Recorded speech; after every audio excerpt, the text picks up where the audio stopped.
Le téléphone sonna dans la nuit, brisant le silence oppressant de l'appartement minuscule de Julien à Paris. C'était sa sœur. La voix tremblante, « Papa est mort. » Julien. Et dans son testament. Il t'a tout laissé. Julien lâcha le combiné. Son cœur cognant comme un marteau. Des années de rejet familial remontant à la surface comme une vague dévastatrice. Julien avait 28 ans quand tout avait basculé. C'était un soir d'automne pluvieux à Lyon, où la famille Moreau vivait dans une maison bourgeoise au volet vert. Il rentrait de l'université, son diplôme d'ingénieur en poche, prêt à annoncer à ses parents qu'il avait trouvé un emploi prometteur chez une entreprise de tech. Mais ce soir-là, il avait aussi décidé de dire la vérité sur lui-même. « Papa. Maman. Je suis gay », avait-il murmuré, les mains tremblantes sur la table de la salle à manger. Le silence qui suivit fut pire que n'importe quel cri. Son père, Henri, un homme d'affaires rigide, aux cheveux grisonnants et au regard d'acier, s'était levé lentement, le visage rouge de fureur. « Dehors. Tu n'es plus mon fils. Pas avec cette abomination. » Sa mère, Claire, avait pleuré en silence, détournant les yeux, incapable de contredire son mari. Julien avait été jeté à la rue avec un sac à dos. Sans un sou, sans un adieu. Les premiers mois furent un enfer. Julien erra de foyer en foyer, dormant parfois dans des parcs, mendiant des repas. Il trouva finalement un boulot de nettoyeur dans une station-service près de la gare de Lyon-Pardieu. Nettoyer des toilettes publiques. Jour après jour. Sous les regards méprisants des clients. Regardez ce pédé. Il mérite pas mieux, murmuraient certains. Comme si son orientation sexuelle était tatouée sur son front. Julien se taisait, frottant les sols tachés, sentant l'humiliation ronger son âme. Pourquoi avait-il parlé? Était-ce une erreur de chercher l'acceptation? Ces questions le hantaient la nuit, dans son lit de camp minuscule loué à un colocataire indifférent. Mais au milieu de ce chaos, il rencontra Alex. C'était un après-midi gris. Julien essuyait un comptoir quand un homme entra, trempé par la pluie. Alex, 30 ans, professeur d'histoire dans un lycée parisien, avec des yeux verts perçants et un sourire chaleureux qui contrastait avec la dureté du monde. Il commanda un café, et leurs regards se croisèrent. « Dure journée ?» demanda Alex, sa voix douce comme un baume. Julien haussa les épaules. Mais quelque chose en lui céda. Ils parlèrent des heures. De livres. De rêves brisés. Alex était gai lui aussi. Assumé. Mais avec ses propres cicatrices, une famille conservatrice qu'il avait ignorée pendant des années. Leur relation commença ainsi. Timidement. Comme un feu qui couve sous la cendre. Ils se virent en secret d'abord. Dans des cafés discrets. Craignant les jugements. Julien déménagea à Paris pour être plus près d'Alex, trouvant un emploi similaire dans une gare de la capitale. « Pourquoi tu acceptes ça ?» demandait Alex, le serrant dans ses bras après une journée épuisante. « Parce que je n'ai pas le choix. Ma famille m'a rejeté. La société me voit comme un paria. » Alex insistait, « Tu vaux mieux que ça. Batte-toi. » Mais Julien portait le poids de la culpabilité, se demandant si son choix d'être gay avait détruit sa vie. Les dîners chez Alex devinrent des refuges, où il parlait de politique, de droits LGBT en France, des manifestations pour le mariage pour tous qui avaient secoué le pays des années plus tôt. Pourtant, Julien évitait d'appeler sa famille.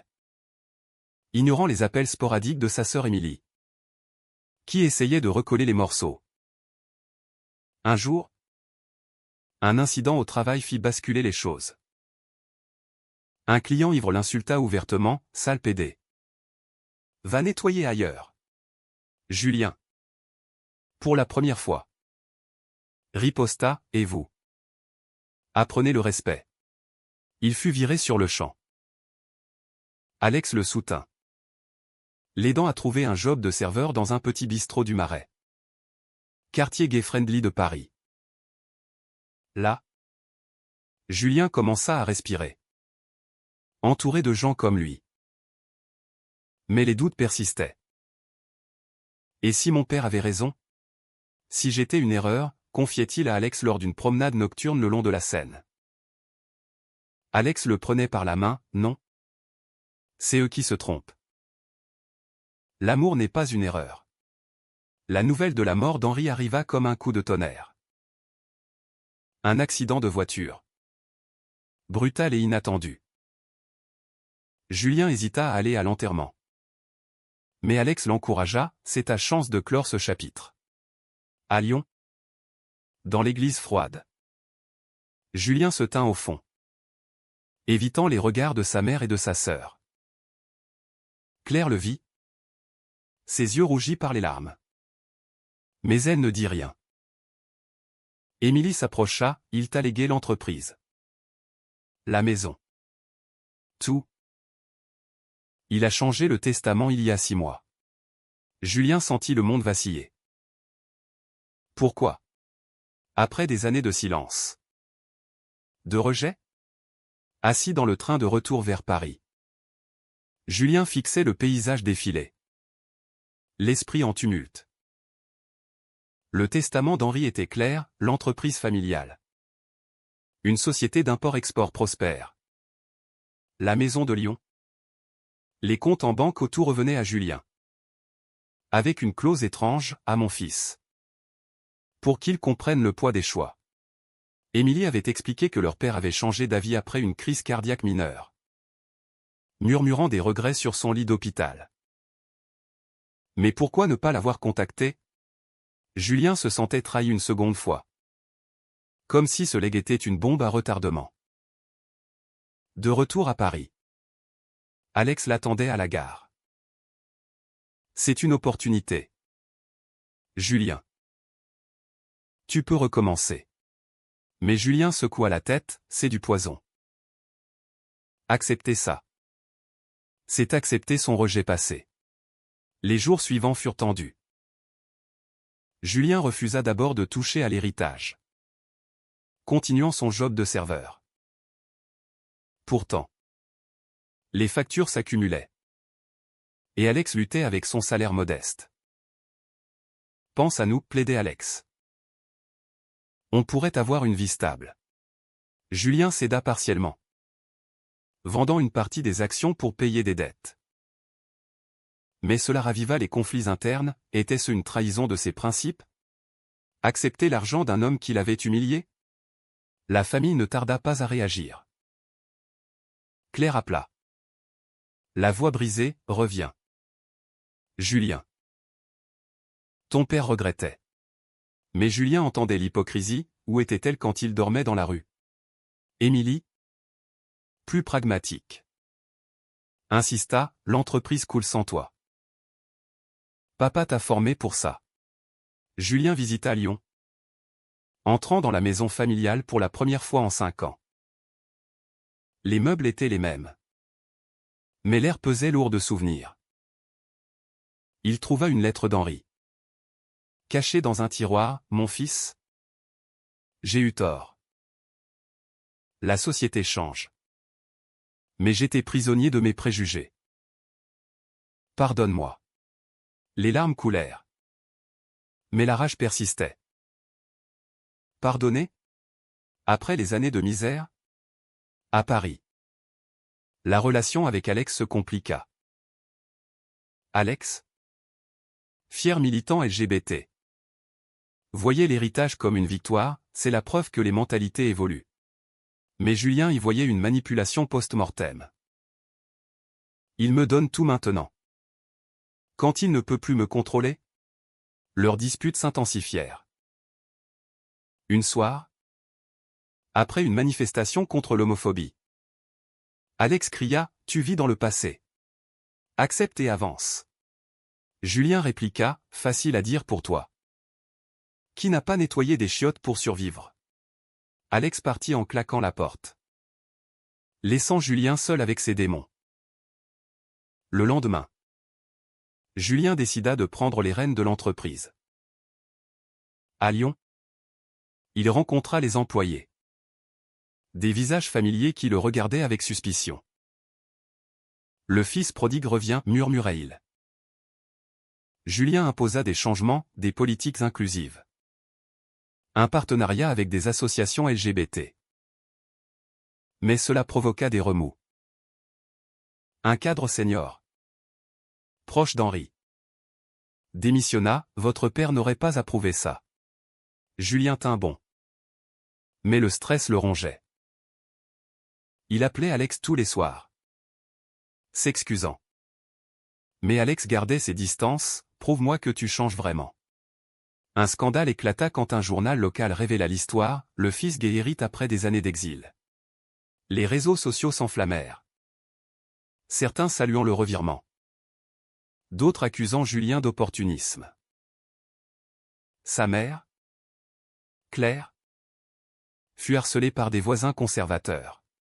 « C'est ta faute » lui dit-elle au téléphone. La voix accusatrice.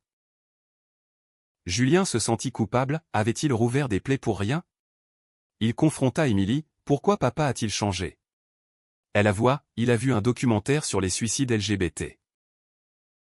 Ça l'a hanté. De retour à Paris pour un week-end, Julien trouva Alex avec un ami, riant dans un bar. La jalousie le piqua. Bien qu'il sache que c'était innocent. « Je t'aime. Mais je ne supporte plus tes doutes » dit Alex. Ils passèrent la nuit à parler. Julien confessant ses peurs, « J'ai peur que cet héritage me change. Me rende comme lui. » Alex le serra, « Non. Tu es plus fort. » Mais au fond, Julien se demandait si leur amour survivrait à cette tempête. Les mois passèrent. L'entreprise se stabilisa sous sa direction. Julien implémenta des formations sur la diversité, gagnant le respect de certains employés. Pourtant, les nuits étaient agitées, hantées par des rêves de son père. Était-ce une rédemption? Ou une malédiction? Claire vint à Paris. Pour la première fois. « Je suis désolée » murmura-t-elle. Julien l'écouta. Mais le pardon était lointain. Les mots ne réparent pas les années perdues. La tension culmina lors d'une réunion familiale à Lyon. Émilie avait organisé un dîner pour réconcilier tout le monde. Julien arriva avec Alex, présentant son compagnon pour la première fois. Claire blêmit, mais se tut. La soirée commença poliment. Mais vite, les vieux griefs émergèrent. Ton père t'a tout donné. Et toi? Tu changes tout, accusa Claire. Julien explosa, il m'a jeté dehors. J'ai vécu comme un chien pendant des années. Alex intervint, madame. Le rejet familial tue. Julien a survécu malgré vous. Émilie pleura, on a tous souffert. La soirée se termina en chaos. Julien partant furieux. De retour à Paris, Julien reçut un appel anonyme, un ancien employé mécontent menaçait de révéler des secrets sur l'entreprise. Paniqué, il enquêta, découvrant que son père avait couvert des fraudes fiscales mineures. Accepter l'héritage signifiait assumer ses ombres. Je dois choisir, vendre ou réparer, confia-t-il à Alex. Alex répondit, répare. C'est ta chance de faire le bien. Julien coopéra avec les autorités, payant des amendes, nettoyant l'entreprise. Cela coûta cher. mais gagna la confiance publique. Pourtant, la société française, malgré ses avancées, gardait des poches de haine. Julien reçut des lettres anonymes, les PD n'ont pas leur place dans les affaires. Lors d'une conférence sur l'inclusion, il fut hué par un groupe conservateur. Alex le soutint sur scène, l'amour n'est pas un choix. Mais la haine l'est. Leur baiser public fit la une, polarisant l'opinion. Certains amis d'Alex se distancèrent, craignant les retombées. « Est-ce que ça vaut le coup ?» demanda Julien. Alex, oui. Pour nous. Pour les autres. Claire tomba malade. Un cancer diagnostiqué soudainement. Julien returns à Lyon, veillant à son chevet. « Pourquoi n'as-tu rien dit quand papa m'a chassé ?» demanda-t-il. Elle murmura, « J'avais peur. » La société. L'Église. Mais j'ai eu tort. Pour la première fois. Julien sentit une fissure dans sa colère. Émilie révéla que Claire avait poussé Henri à changer le testament. Elle t'aimait en silence. Julien pardonna partiellement. Mais le chemin était long. Alex, de son côté, affronta ses propres démons. Son lycée, influencé par des parents conservateurs, le menaça de licenciement après le scandale médiatique. « C'est à cause de toi » accusa-t-il Julien lors d'une dispute. Julien riposta, « Non. C'est à cause de la société. » Ils se séparèrent temporairement. Alex déménageant chez un ami. Julien se noya dans le travail. Mais la solitude le rongeait. Était-ce le prix de l'authenticité? Un soir, seul dans l'appartement, Julien relut la lettre de son père. Comprendre le poids des choix. Il comprit, son père avait choisi la haine. Puis le regret. Julien choisit l'amour. Il appela Alex, « Reviens. On affronte ça ensemble. » Alex accepta. Mais avec une condition, pas de secret. Ils décidèrent de se marier. Symboliquement, pour défier les préjugés. L'entreprise prospéra, devenant un modèle d'inclusion. Julien parla dans des forums. Partageant son histoire, le rejet familial brise des vies. Mais le pardon guérit. Pourtant, des doutes subsistaient. Lors d'une visite à la tombe d'Henri, il murmura, « Était-ce assez? Claire, en rémission, vint vivre à Paris, apprenant à connaître Alex. Il est gentil, admit-elle. Émilie fonda une association pour soutenir les jeunes LGBT rejetés. Mais une trahison inattendue frappa. Un cousin éloigné contesta le testament, arguant que Julien était indigne à cause de son orientation. Le procès s'ouvrit. Médiatisé. Ravivant les blessures. C'est une chasse aux sorcières, déclara Alex. Julien témoigna. Exposant son passé, les toilettes nettoyées. Les nuits sans abri. Le juge, progressiste, rejeta la plainte. Mais le dommage était fait. La famille se divisa davantage. Le verdict tomba comme un soulagement. Mais Julien en sortit épuisé. Tout ça pourquoi, se demanda-t-il, serrant Alex dans leurs bras. L'héritage, autrefois poison, était devenu un outil de changement. Julien transforma une partie de la maison de Lyon en centre d'accueil pour jeunes LGBT. Pour que personne ne vive ce que j'ai vécu, expliqua-t-il lors de l'inauguration.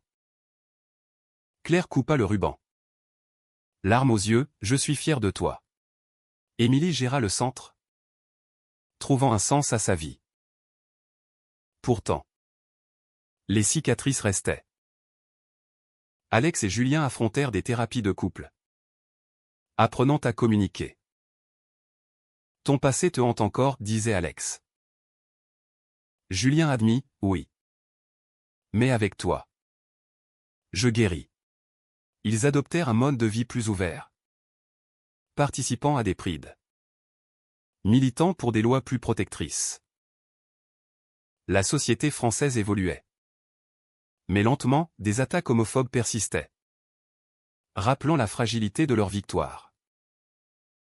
Un jour, Julien reçut une lettre d'un jeune homme, « Votre histoire m'a sauvé. J'ai dit la vérité à mes parents. Et ils m'ont accepté. » Cela le toucha profondément. Validant ses choix. Mais lors d'une dispute avec Claire, les vieux reproches ressurgirent, « Tu as tout changé. Ruiné l'héritage de ton père. » Julien répondit, « Non. Je l'ai honoré en le rendant meilleur. » Elle s'excusa. Mais la tension familiale demeurait. Alex fut promu directeur d'école. Son militantisme récompensé. « On a gagné, dit-il à Julien lors d'un dîner romantique sur les toits de Paris. Julien sourit, « Pas tout. Il y a encore du chemin. Leur amour, forgé dans l'adversité, était plus fort. » Mais Julien se questionnait toujours sur les sacrifices, les amis perdus, les nuits blanches, les trahisons. À la fin, Julien écrivit un livre sur son parcours, titré « Le prix de la vérité ». Il devint un best-seller, sparking des débats nationaux sur l'homophobie familiale. Lors d'une interview, il conclut « Les choix définissent qui nous sommes. » Mais à quel prix? Claire lut le livre. Et pour la première fois, elle appela pour dire « Je t'aime tel que tu es ». Les années passèrent. Julien et Alex vieillirent ensemble, entourés d'une famille choisie. L'entreprise devint un empire éthique, employant des marginalisés. Émilie se maria, invitant Julien comme témoin. Claire mourut paisiblement, laissant une lettre, « Pardonne-moi tout ». Julien pleura, libérant enfin sa rage. Pourtant, au crépuscule de leur vie, Julien se demanda si tout cela valait la peine. Les dommages internes, les relations brisées, les batailles sociétales. Alex, tenant sa main, oui. Parce que nous avons vécu vrai. Était-il juste que Julien ait pardonné à sa famille? Ou aurait-il dû les rejeter définitivement pour protéger son bien-être?